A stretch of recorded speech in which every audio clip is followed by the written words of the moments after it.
you know, the fundamental problem here is that headphones are a miraculous thing. You put a pair of headphones and you get the same experience you get with a great pair of speakers, right?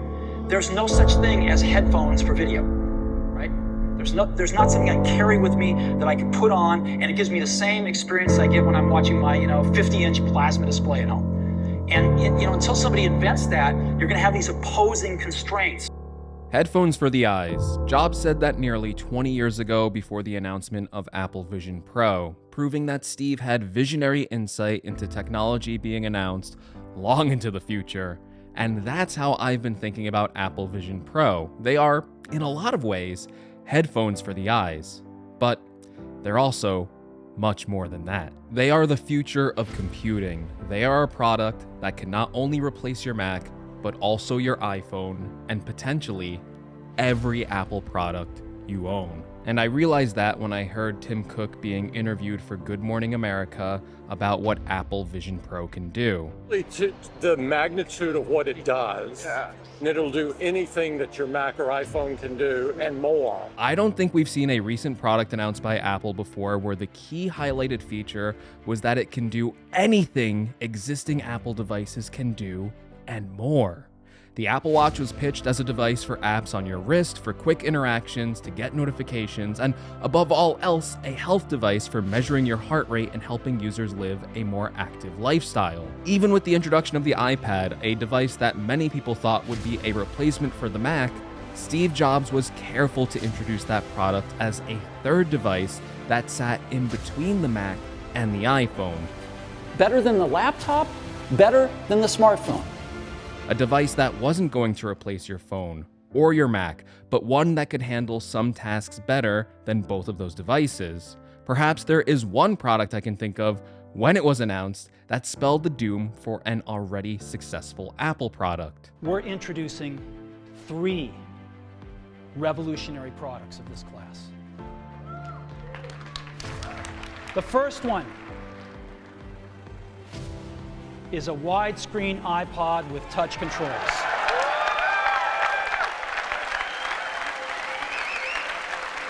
An iPod, a phone. Are you getting it? These are not 3 separate devices. This is one device. And we are calling it iPhone. As soon as the iPhone was announced, it was pitched as a better experience than carrying around Apple's most successful consumer product at the time, an iPod. And in one fell swoop, Apple spelled the death of their most successful product ever by replacing it with a device with even more potential. And it wasn't an immediate death. It took years and years for the iPhone to become a mainstream success, one with price cuts, countless revisions, and the iPod was still a device that was being sold alongside the iPhone until eventually the iPhone overtook it and left it in the dust. Now with Apple's recent announcement of their Apple Vision Pro headset, does this product actually have the potential to kill not only the iPhone, but also the Mac, and the iPad, and maybe even the Apple Watch? Is this the one Apple product to rule them all? Well, I think it might just have a chance. The tech inside of Apple Vision Pro is already far beyond that of the iPhone, even at its base level of what we understand about processing power. Apple has already put this platform on their more powerful M-series chip, giving this headset the power of not only an iPhone, but the same power that's found in our Mac computers. It might even be beyond the power of what most Macs are capable of, considering it's a dual chip design, with Apple announcing the R1 chip to handle all the behind-the-scenes processing of the vast array of sensors on the Apple Vision Pro, meaning that the M2 chip is unburdened from helping run the heavy processing power it takes to run those sensors. That M2 power means not only will the Apple Vision Pro be able to run every iPad or iPhone app on the market today, but it also means that it is future-proof to run applications developed for the Mac as well. Safari, Messages, Final Cut, Photoshop, Xcode, any application that Apple or third-party developers have made for any of those platforms can theoretically already run on this headset. That's not something we can say about previous Apple device launches. The iPhone out of the gate was limited to just running the apps that Apple shipped on that device, with eventually Apple opening up the platform to developers with the invention of the App Store, and even the apps on the iPhone were limited, and still are in some cases limited to the full capabilities of what we can find on the Mac. The same can be said for the iPad, which launched with its own set of apps that were more advanced than iPhone apps, but still not, and until this day, not fully on par with their Mac app counterparts. Apple Vision Pro, from day one, is unique in that it does not share this limitation. The hardware is already powerful enough to run any app from any of these platforms. Apps don't need to have a stripped-down experience or be compromised to run on this headset.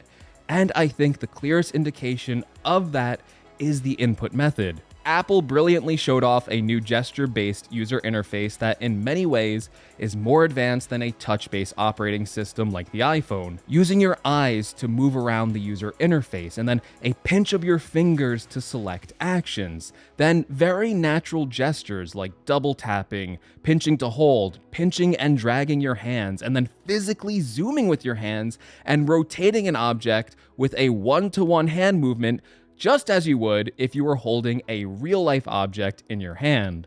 Not only did Apple make a gesture-based system for easy navigation of the user interface and an iPhone-like control gesture system that can be easily used by anyone, but they also importantly showed off additional input methods that could take this headset to the next level. You see, the problem with a touch-based user interface like the iPhone, and now a gesture-based user interface like the Apple Vision Pro, is that sometimes you may lack the ability to have a precise selection tool.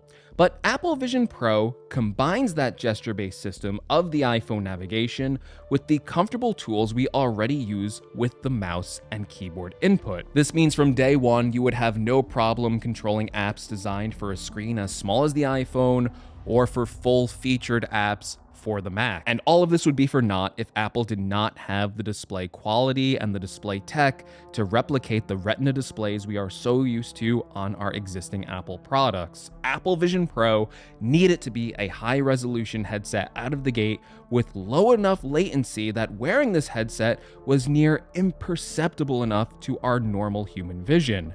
And for a Gen 1 product, it appears that they have nailed it. First on impressions of the Apple Vision Pro praise the almost one-to-one interaction between what your eyes see and what the headset sees. You can move around the room and not bump into objects. You can grab physical objects from someone else, and the high-resolution display was good enough so you couldn't discern individual pixels on the display, resulting in floating windows that had razor-sharp text. With a high-resolution micro OLED display, the display quality is near or perhaps even surpassing the displays that you already use on a daily basis. And displays that can scale from the size of an iPhone to those of a 200-foot movie theater screen means no application and no experience is off limits.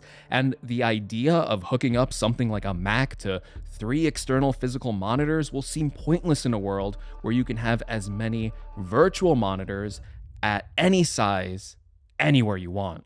Perhaps the biggest obstacle for me thinking about a headset replacing my iPhone was the camera. The camera is one of the most popular features on our phone for a reason, and I used to think there's no chance that a headset or a pair of glasses could ever replace my phone without being able to take great pictures. But it seems Apple has an answer for everything. Not only is Vision Pro capable of capturing photos and videos, but those photos and videos may be an even better experience than what we are already used to. It may be the next evolution, the next step in video and photo taking. And that's hard to believe. The camera quality on our phones is so good right now, but it's not about the quality of what our cameras can capture, it's about the experience. And right now, photos and videos are a 2D experience, and no matter how good your lighting is, or how many megapixels you have, or how high quality your camera sensor is, 2D photos and videos never capture the full moment as it happened. Apple's 3D photos, on the other hand, are already proving to simulate powerful and emotional experiences with early hands-on testing and impressions, saying that rewatching these 3D photos and videos made the user feel like they were almost reliving a memory. Feels like you have a time machine. Right. That's exactly what it feels like. So you think about those moments that are so special with your kids or your family, or if you have an elderly parent, that you capture that moment and you go back there and it evokes all the same feelings and emotions that you had, and they will feel so close to the ones that they love, and it's really powerful. It's something that we're incredibly excited about, and I think once folks experience it, it's really profound. It sounds futuristic, it sounds impossible, but it appears that maybe Apple has done this. The ability to take a photo or a video and relive that moment exactly as it happened in a 3D space. It's powerful, it's potentially a paradigm shift from what we will expect from our photos and videos, bigger and more impactful than the invention of the color TV screen. We may be witnessing the beginning of a moment that is truly, finally, bigger than the launch of the iPhone, bigger than the invention of the smartphone. Apple Vision Pro may truly be the next big thing. And when you think about the Apple Vision Pro, it has everything it needs to replace the phone and the computer. But it won't happen overnight. And it won't happen with the first version of Vision Pro because it isn't ready to become a mainstream success.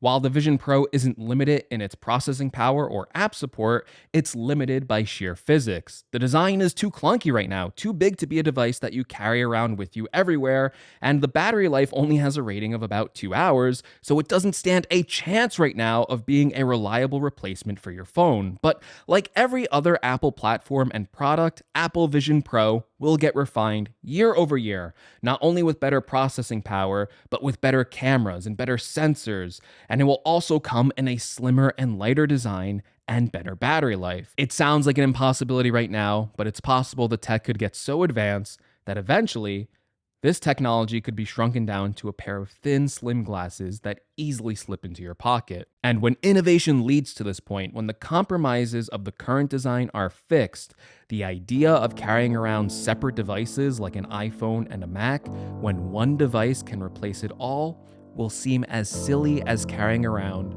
a separate MP3 player and a cell phone. Every once in a while, a revolutionary product comes along that changes everything. And Apple has been, well, first of all, one's very fortunate if you get to work on just one of these in your career. Apple's been very fortunate. It's been able to introduce a few of these into the world.